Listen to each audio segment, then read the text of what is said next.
Good morning, good evening, good afternoon. I'm very glad to see you. If you watch this video, you have the 19th lesson of school Easy English. And I'm very glad that you work so hard, that you do so many tasks, and that you are such successful person and successful pupil. So, as I have already said, today we have the 19th lesson. The task will be very, very easy. You will listen to the text.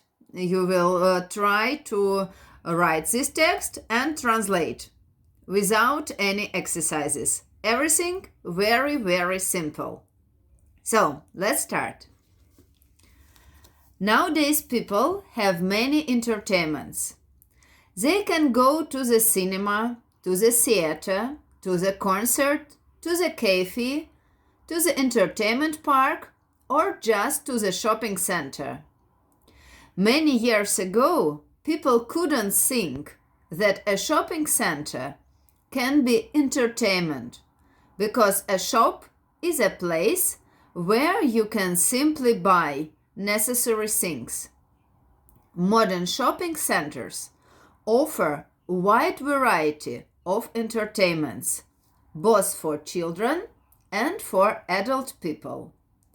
They are cinemas, food zones, bowling, playrooms, and so on.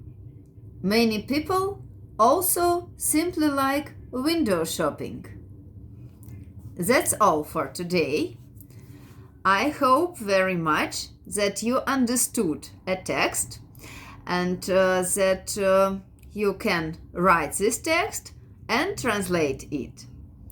If you have questions, don't forget to write me and to ask. Good luck and see you soon. Bye-bye.